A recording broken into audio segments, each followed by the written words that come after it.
Hi, everybody. This is Ted.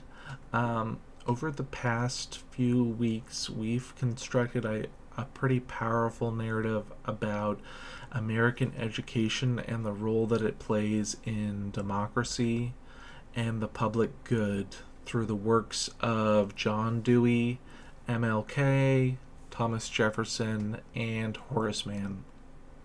We've also spent some time complicating that idea as we pointed out a couple inconsistencies, such as who Jefferson thought was qualified to be educated, and the practices of the Indian boarding schools and the common school. Yet, I think the overall message has still remained that education's primary value is to society. It socializes, it unifies, it creates citizens, and it maintains social order. And I think this was really the basis of Durkheim's argument in our first week again, about education's function to sort of create a moral fiber that helps us as a society. Of course, this narrative has a powerful and persistent counter argument, which I think we've only really referenced briefly thus far in class when we talked about the sophists, back when we were discussing Plato and Aristotle. And the sophists worked in ancient Greece as private tutors for interested Athenians who wanted to kind of get a leg up on political, trying to get a position in politics or become better at rhetoric. And I think this week we're gonna sort of turn the telescope around a little bit, and ask, what if education is not primarily a public good, but what if it's a private one? Or what if we should think of it that way at least? What if its main purpose is not about serving society but the individual?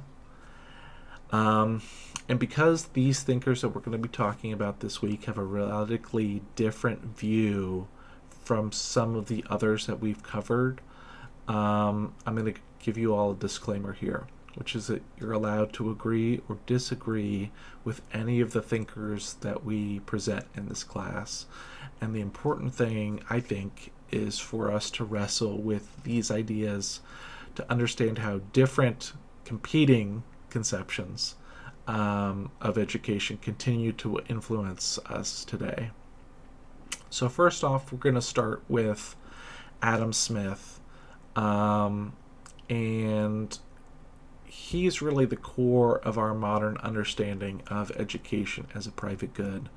As he writes in his book, The Wealth of Nations, which you all probably saw is quite large, but we're only looking at a small part, he gives us sort of a foundational critique of state-run and state-endowed education.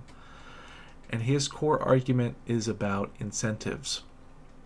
So Smith observes that when teachers are paid a fixed salary from an endowment or the state, a salary that is, quote unquote, altogether independent of their success and reputation in their particular professions, their interest is set as directly in opposition to his duty as it is possible to set it, says Smith. Why? Because, as Smith argues, it is in the interest of every man to live as much at his ease as he can. And I think that's an interesting observation, especially as we reflect on what Aristotle said, in his idea about what a good life is. There's necessarily some amount of leisure in it. But obviously, Smith sort of takes some issue with that, and his argument essentially is that we need competition for results, because that's it gives us an incentive. And he's saying without the pressure of competition and the need to attract students who are paying customers, the teacher has every incentive to become negligent, and to teach in a, quote, careless and slovenly manner.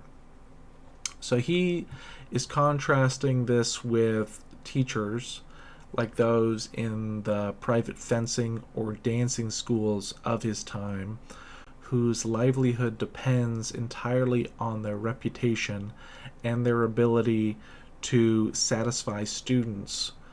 In these cases, he notes that students seldom failed to learn to fence or dance because the competition for students is ensuring quality in education. For Smith, the public administration of education, I should say, creates a lazy monopoly. And it's not that education isn't valuable, it's that the market, he would say, is a more effective mechanism for delivering that value to the individual consumer, the student, and their family. And that, he would probably say, is the public good. So it's in the public's interest to have high quality education.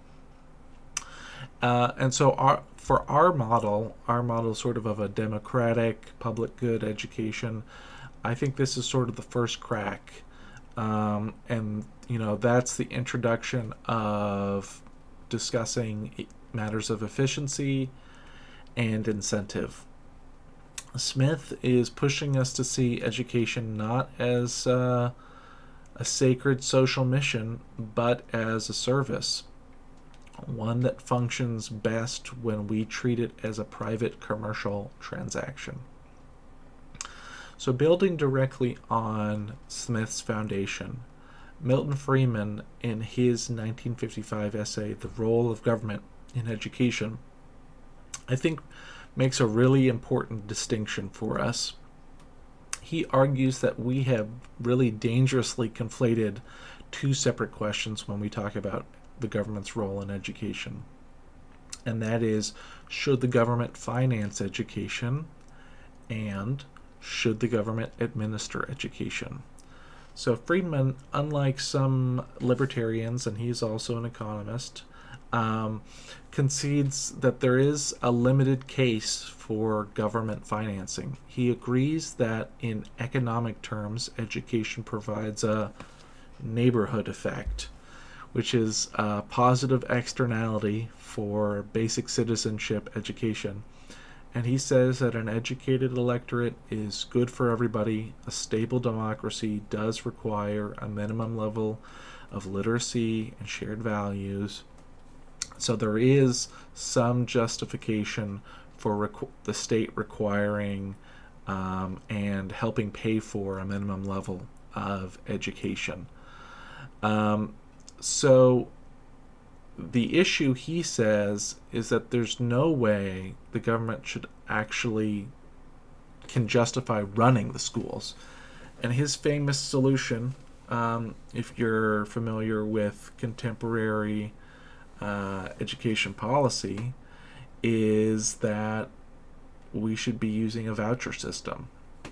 The government would give parents a voucher for a specified sum to be used solely for their child's education at any approved, quote-unquote, school, which could be public, private, for-profit, religious.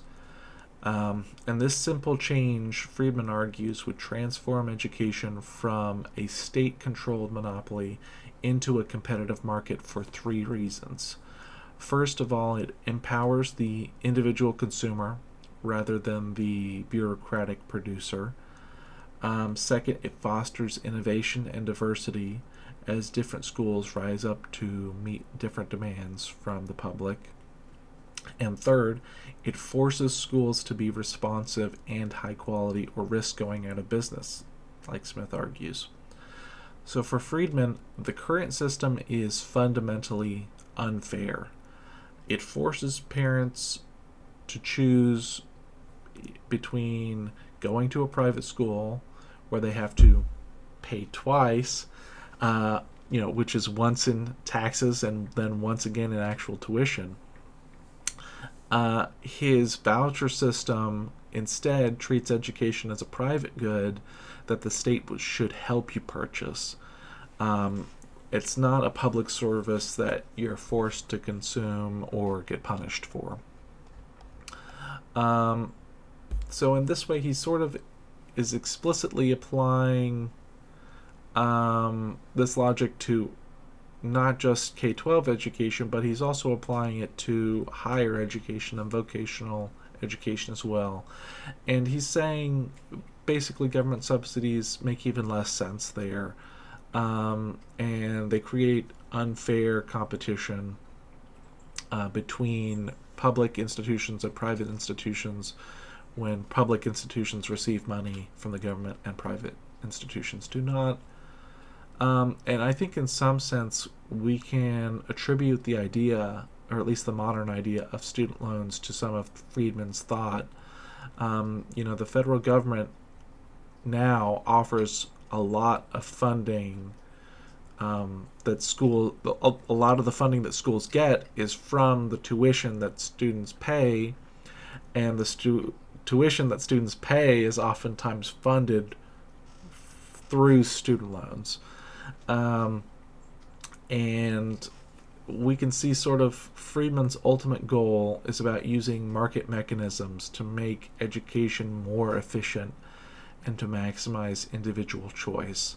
And I think this is sort of the essence of Labourie's social mobility goal, which is about treating education as a private investment rather than, which is for personal advancement. So now we're going to come to the third reading, which is Bryan Caplan, and I would say he's probably the most radical, perhaps cynical, of our thinkers. In his book, The Case Against Education, Caplan is looking at the same system that Friedman is trying to fix and says, why bother? The system is mostly a waste, and even worse, it forces individuals to play its game if they want to get ahead.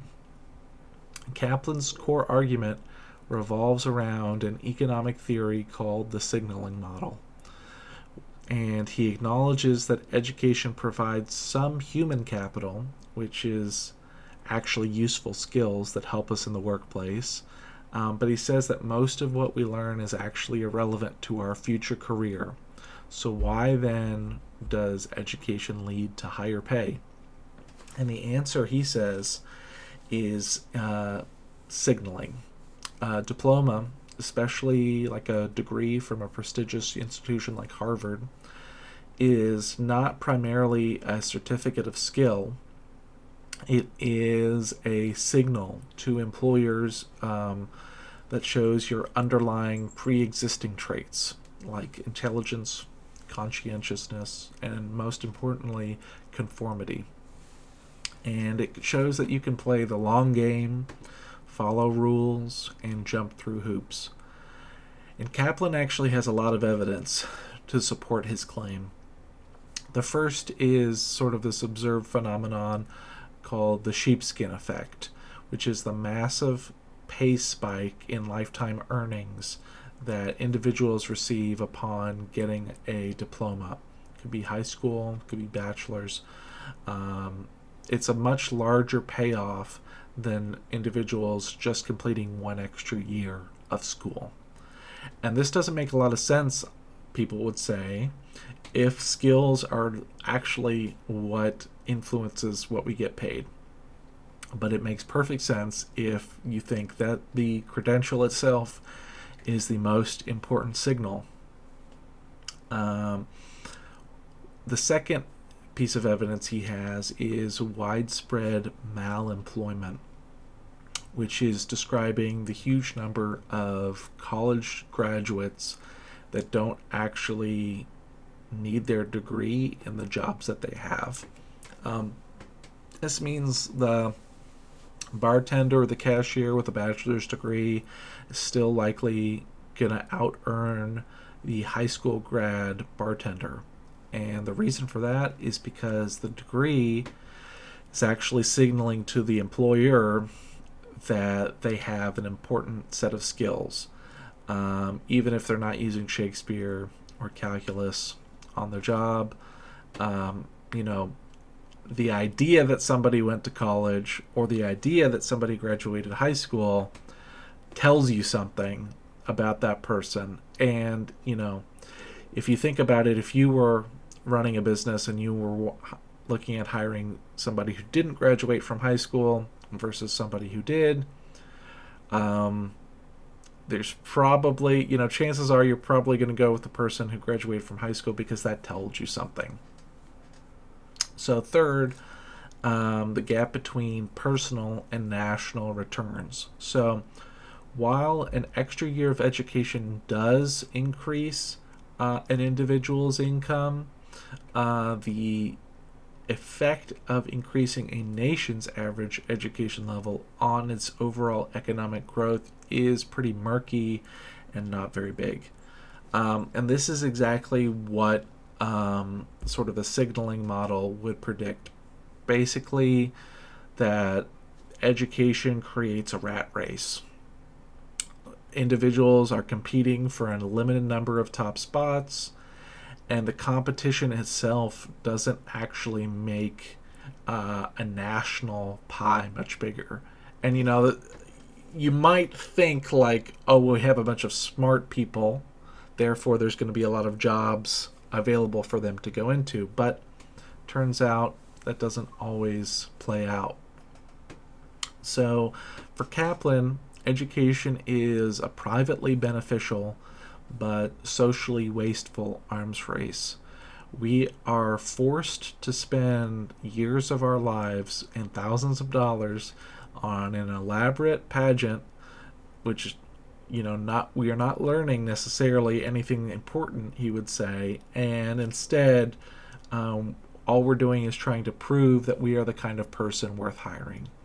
And I think this is sort of the ultimate private good in a sense. It's a tool for getting ahead, but even that sort of is kind of pointless in a sense, because it's not doing anything for society as a whole. And in a sense, it would be better for us if we just kind of took it out, which is why his book is The Case Against Education. So let's bring this kind of all together here to conclude. What is the unified challenge posed by Smith, Friedman, and Caplan to the Dewey, King, Mann, Jefferson vision that we've talked about so far? So Smith says that a state-run education is inefficient because it destroys competitive incentives to make private goods high quality. And education, he would say, is a private good. So Friedman says we can have some public funding for the social benefits of a baseline education, but we actually have to rely on the power of the market to serve individual needs better through choice and competition. So we can have government money, but we can't have government decisions.